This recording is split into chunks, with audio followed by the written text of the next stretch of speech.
Hello friends, मैं ललिता स्वागत करती हूँ आपका अपने यूट्यूब चैनल पर जिसका नाम है जीके ज्ञान। दोस्तों, आज के वीडियो में मैं आपको रचना के आधार पर वाक्य के भेद के बारे में बताऊंगी, जिसे हम वाक्याकरण भी कहते हैं।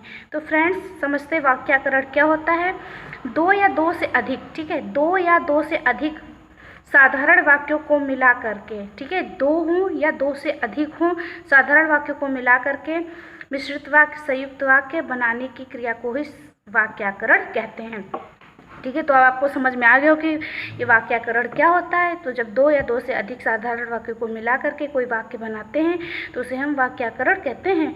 वाक्य के तीन प्रकार होते हैं। ठीक है, वाक्य कितने प्रकार के होते हैं? तो वाक्य तीन प्रकार के होते हैं। एक होता है सरल वाक्य, ठीक है, एक संयुक्त वाक्य और एक मिश्रित वाक्य।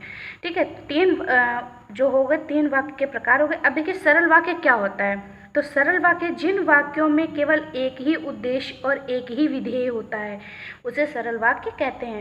यानी कहने का मतलब ये है कि जिन वाक्यों में केवल एक ही उद्देश्य और एक ही विधेय होता है उन्हें सरल वाक्य या साधारण वाक्य कहते हैं। सरल वाक्य में एक ही समापिका क्रिया होती है। ठीक है, सरल वाक्यों में एक ही समापिका क्रिया होती है, उसे हम सरल वाक्य कहते हैं। जैसे मुकेश पढ़ता है तो यहाँ पे देखिए एक ही क्रिया है, ठीक है, पढ़ता है। तो इस तरीके से क्या हुआ, ये सरल वाक्य हो गया। अब देखिए संयुक्त वाक्य क्या है, यानी दो या दो से अधिक सरल वाक्य को स्वतंत्र वाक्य, ठीक है, जब दो या दो से अधिक सरल वाक्य और स्वतंत्र वाक्य हों, जब वो और, एवं, तथा, या, अथवा, इसलिए, अतः, फिर भी, तो, नहीं तो, किंतु, परंतु, लेकिन, पर आदि शब्दों से जुड़े हों तो उसे संयुक्त वाक्य कहते हैं।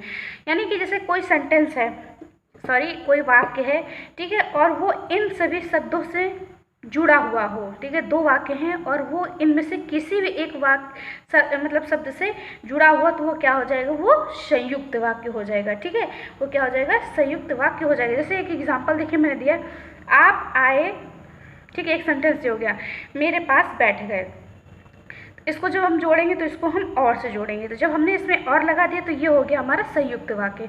तो आप आए और मेरे पास बैठ गए, तो ये हो गया आपका संयुक्त वाक्य। अब देख लिए मिश्र मिश्र वाक्य क्या होता है। तो मिश्र वाक्य है दो या दो से अधिक सरल वाक्य, ठीक है, मिश्र वाक्य क्या है, दो या दो से अधिक सरल वाक्य होते हैं परंतु उनमें एक वाक्य मुख्य होता है और दूसरा या तीसरा वाक्य अधीन या आश्रित होता है। ठीक है, यानी दो या दो से अधिक सरल वाक्य होते हैं परंतु उनमें एक वाक्य मुख्य होता है। ठीक है, एक वाक्य तो उसमें मुख्य होगा और दूसरा या तीसरा वाक्य उस वाक्य के अधीन या आश्रित होता है। अब इसकी पहचान क्या है, कि, ताकि, क्योंकि, जैसा कि, यदि, तो, यद्यपि, तो ज्यों ही, जब, तब, जहाँ, वहाँ, जो, इधर, जिधर, अगर इत्यादि शब्द जब बीच में लगा हो तो वो हमारे मिश्र वाक्य बन जाते हैं। तो देखिए एक उदाहरण है, जो लड़का कमरे में बैठा है वह मेरा भाई है। ठीक है, तो इस तरीके से ये मिश्र वाक्य बन जाता है। उम्मीद करते हैं कि आपको इसके बारे में समझ में आ गया होगा, वाक्याकरण के बारे में। ठीक है, तो देख लीजिए आप, जो है ये एग्जाम में पूछा जाता है कि वाक्य कितने प्रकार के होते हैं, सरल वाक्य, संयुक्त वाक्य, मिश्र वाक्य, या फिर ये पूछ लेते हैं कि इसमें से पहचानिए कौन सा सरल है, कौन सा संयुक्त है और कौन सा मिश्र है।